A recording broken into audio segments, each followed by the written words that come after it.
Si tu es touché par les troubles alimentaires, tu en cherches certainement l'origine, tu arrives à identifier les fameuses émotions qui surviennent juste avant tes crises ou qui justement font que tu es constamment dans le contrôle. Tu arrives également à détecter les éléments déclencheurs si tu fais des crises d'hyperphagie et de boulimie. Mais au fond de toi, tu sens bien qu'il y a quelque chose de bien plus profond et que justement c'est cette chose-là, ces éléments-là que tu dois aller chercher pour pouvoir agir dessus. Alors dans cette vidéo, justement, je vais te partager des fameuses 5 blessures qui peuvent être présentes chez toi, qui peuvent être activées chez toi et souvent depuis plusieurs années et qui en réalité sont la véritable cause en fait de tes troubles alimentaires et notamment de l'hyperphagie et de la boulimie si tu es touché aujourd'hui par ces troubles alimentaires. À ce propos, j'ai sorti cette semaine une formation sur l'hyperphagie et la boulimie. Si aujourd'hui tu es concerné par l'hyperphagie et la boulimie, je t'apprends dans cette formation à te reconnecter à ton corps, à mieux te connaître, à mieux t'apprendre, à mieux t'analyser et également à mieux t'accepter. Et je vais également vous mettre en relation puisque j'ai décidé de rajouter à cette formation un Zoom pour qu'on puisse se mettre en connexion et que tu puisses être mis en relation avec d'autres personnes qui traversent également l'hyperphagie et la boulimie. Donc si tu es intéressé par cette formation, c'est ta dernière chance d'y accéder puisque je retire le tarif de lancement sur cette formation ce soir à 23h59. Donc tu peux directement aller activer pour la dernière fois ton coupon de réduction dans la description de cette vidéo ou directement aller voir le programme complet toujours dans la description de cette vidéo. Juste avant d'entamer cette vidéo, je t'invite à mettre ton like en bas de cette vidéo. Tu sais que c'est très important de mettre ton pouce bleu en bas de chacune de mes vidéos pour m'aider justement à faire développer cette chaîne. Je t'invite également pour toi à t'abonner à ma chaîne YouTube et également à activer la cloche pour tout simplement être au courant de mes prochaines vidéos et elles vont être très nombreuses dans les prochains jours et les prochaines semaines. Alors tu sais que dans la vie, il y a certains événements, certaines relations, également les liens que tu entretenais avec tes parents ou que tu entretiens toujours, qui peuvent tout simplement réactiver certaines blessures, les blessures dont je vais t'expliquer justement la cause et ce qu'elles traduisent dans cette vidéo. Et dans ton cas, si aujourd'hui tu souffres de troubles alimentaires, c'est que tu as soit une ou plusieurs blessures qui ont été activées par rapport à ces différents événements. Et vu que tu n'as pas encore travaillé sur ces blessures, tout simplement tu essayes de compenser dans la nourriture. La première blessure qui peut être à l'origine des troubles alimentaires et notamment de l'hyperphagie et de la boulimie, il s'agit de la blessure d'injustice. Alors si aujourd'hui tu souffres de cette blessure d'injustice, si elle est activée en toi, tu vas justement être une personne qui se met énormément de pression. Tu as besoin par exemple d'être reconnu pour ton travail. Tu es également une personne qui va s'accuser facilement, qui va avoir tendance à se dévaloriser. Pourtant, même si tu fais des choses extraordinaires et que tu accomplis énormément, ce sont également souvent des personnes qui ont tendance à aller au-delà de leurs limites, qui ont vraiment cette envie de prouver aux autres qu'elles sont compétentes, qu'elles sont fortes. Ce sont également des personnes qui vont chercher la perfection dans tout, donc ça va vraiment se traduire par un contrôle permanent. On va vraiment chercher à tout contrôler dans son couple, dans son travail, dans sa vie de manière générale, et on veut que tout soit parfait, ce qui mène du coup à énormément de contrôle. Ce sont également des personnes qui ne supportent pas l'injustice, donc dès lors qu'elles vont être confrontées à une situation injuste, elles vont avoir des émotions très très fortes, comme notamment de la colère, et du coup c'est des émotions qu'elles vont vraiment avoir du mal à gérer. Elles vont se sentir tout le temps très en colère. Donc concrètement, ce sont des personnes qui, comme ça d'apparence, de par leur attitude, ce sont des personnes assez froides, assez rigides, et ce sont également des personnes qui sont très dans le contrôle à la fois envers elles-mêmes et également envers les personnes du même sexe souvent. Donc elles vont à vouloir contrôler la vie des personnes du même sexe de leur entourage et également tout contrôler dans leur propre vie.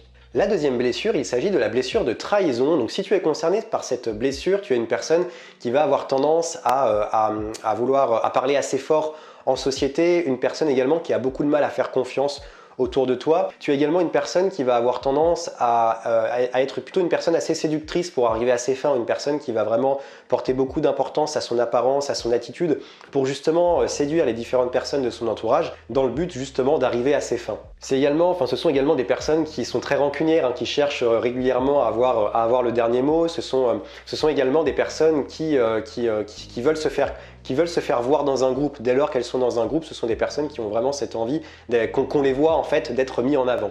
Et ce sont également des personnes qui s'impatientent aussi lorsque les autres personnes autour d'elles sont trop molles, ne vont pas suffisamment vite pour elles. Donc concrètement, dans l'attitude, ce sont des personnes qui vont justement être très extraverties, qui vont parler fort, qui vont être très séductrices. Donc visuellement, ça va se voir, ce sont des personnes qui vont bien s'apprêter, etc. Et comme je te le disais, ce sont également des personnes qui, dès lors qu'elles sont dans un groupe, vont avoir cette envie en fait qu'on les remarque. Donc elles vont vraiment se mettre en avant, parler fort, s'imposer de toutes les manières possibles pour qu'on puisse justement porter le regard et leur attention sur elles.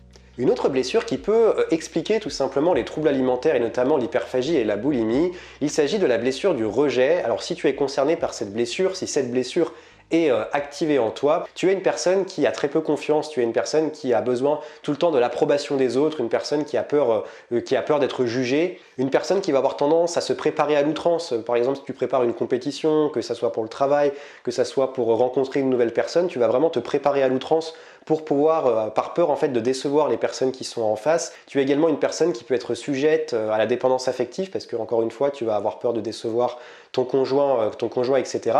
Et tu es également une personne qui a besoin sans arrêt, qui se préoccupe beaucoup de ce que les autres vont penser de toi. Donc concrètement, comment ça se traduit dans l'attitude, dans le comportement? Ce sont des personnes qui vont avoir un comportement assez fuyant, des personnes qui vont être assez minces ou assez anxieuses, assez dans le mental, des personnes qui cogitent beaucoup, qui peuvent également faire beaucoup d'insomnie.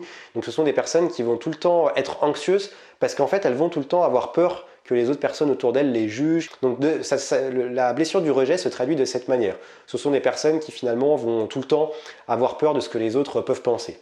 La quatrième blessure, il s'agit de la blessure d'abandon. Donc dans ce cas-là, les personnes qui sont concernées par cette blessure, ce sont des personnes qui vont avoir tendance à se victimiser. Alors j'aime pas vraiment ce mot, mais du moins des personnes qui ont ce besoin de se plaindre, de raconter en fait leurs faiblesses, leurs échecs, etc. pour que les autres finalement puissent un petit peu apporter plus d'attention sur ces personnes-là, puisque ce sont des personnes qui manquent énormément d'affection, d'attention, qui ont besoin qu'on porte beaucoup d'attention chez elles. Du coup, ce sont des personnes qui en société vont porter un masque qui peut être totalement différent de leur vraie personnalité. Elles vont vraiment être sur l'ego, tout simplement dans le but de plaire un maximum, de plaire aux autres personnes. Ce sont donc des personnes qui vont avoir tendance à énormément se plaindre pour arriver à leur fin, donc dans un certain intérêt. Dans une autre mesure, ce sont également des personnes qui du coup vont essayer de se faire un peu petits, qui ne vont pas forcément écouter leurs propres besoins dans le peur en fait de peur que les autres les jugent ou les rejettent, etc. Donc finalement, dans l'attitude, comment ça se traduit? Ce sont des personnes qui à la fois vont énormément manquer d'attention, et ce sont du coup des personnes qui vont beaucoup se plaindre, etc. justement pour qu'on puisse leur apporter suffisamment d'attention, d'affection, etc. La cinquième et la dernière blessure, il s'agit de la blessure d'humiliation. Si tu es concerné par cette blessure d'humiliation, tu as tendance à te faire rabaisser régulièrement sans rien dire. Tu es également une personne que l'on juge de trop serviable et de trop gentil. Tu fais passer le besoin des autres avant tes propres besoins parce que tu juges que c'est plus important. Ce sont également des personnes souvent qui ont du dégoût pour leur propre personne, pour leur corps, pour elles-mêmes en fait. Ce sont également des personnes qui vont avoir tendance à énormément se rabaisser et s'auto-saboter, des personnes qui aiment bien le plaisir sensuel, le plaisir de la matière, donc la nourriture, la sexualité, tous les plaisirs qui touchent à la matière en fait, mais sauf qu'elles jugent ces plaisirs de très malsains. Elles continuent de le faire, mais pour elles jugent ces plaisirs malsains parce qu'en fait, c'est toutes les caractéristiques du masque en fait, de la personne qui est sujette à la blessure d'humiliation, c'est-à-dire qu'on va continuer de s'auto-saboter. Avec la nourriture par exemple, on va continuer de faire énormément de crises d'hyperphagie et de boulimie, même si on sait que c'est pas bien pour notre corps. Et du coup, ça se traduit sur notre corps par les personnes qui sont concernées par ça vont prendre du poids très rapidement. Donc dans le comportement, dans l'attitude, ce sont donc des personnes qui vont avoir tendance à être très dans la retenue, très introverties, parce qu'elles vont avoir peur de s'extravertir, parce qu'encore une fois, pour elles, c'est très mal de s'extravertir, de jouir de ses sens, etc. Et ce sont également des personnes qui aiment, pas forcément qui aiment, mais qui ont besoin en fait de se faire rabaisser, de se faire humilier par des personnes, de se faire tout le temps taquiner, etc. Ce sont des personnes qui ont besoin de ça, et parce qu'elles sont finalement dans ce cercle de l'auto-sabotage. Maintenant que tu as pu identifier là où les blessures qui sont véritablement à l'origine de tes crises d'hyperphagie et de boulimie ou même d'autres troubles alimentaires, tu dois pouvoir agir dessus si tu souhaites sortir de ce contrôle permanent qui fait qu'aujourd'hui tu es dans ce cercle des troubles alimentaires. Et si tu souhaites aussi sortir, arrêter de faire des crises d'hyperphagie et de boulimie, tu dois vraiment pouvoir agir sur ces fameuses blessures. Donc là, tu as pu les identifier. Maintenant, il est nécessaire d'agir dessus. Et c'est justement ce que je te propose dans ma formation qui est au tarif de lancement jusqu'à ce soir 23h59. Tu as tout le programme et tu peux activer le coupon de réduction dans la description de cette vidéo. Et concrètement, dans cette formation, je te donne concrètement des outils, des exercices pour que tu puisses te reconnecter à ton corps, pour que tu puisses développer ton estime de toi, pour que tu puisses justement agir directement sur ces fameuses blessures, pour que tu puisses également analyser et comprendre ce que peuvent traduire aujourd'hui tes comportements alimentaires, ton rapport à la nourriture, tout simplement pour pouvoir faire la paix avec toi-même et sortir de l'hyperphagie et de la boulimie durablement. Arrêter d'avoir cette peur sans arrêt de se dire est-ce que je vais rechuter, est-ce que c'était la dernière crise d'hyperphagie et de boulimie, ou est-ce que je vais encore en faire, cette formation va te permettre d'agir durablement, efficacement sur les crises d'hyperphagie et de boulimie et de ne plus avoir cette peur de te dire quand est-ce que je vais sortir enfin de l'hyperphagie et de la boulimie. Je t'invite à aller voir le descriptif complet de cette formation. Prends ta place avant qu'il ne soit trop tard, puisque je te rappelle que le tarif de lancement est retiré ce soir à 23h59. Moi, je t'invite à mettre ton like en bas de cette vidéo, abonne-toi à Terrain Bien-être, on se retrouve la semaine prochaine pour encore plein de vidéos. Je t'invite aussi à activer la cloche. Je te souhaite une très belle journée, prends soin de toi et comme d'habitude, reste vert.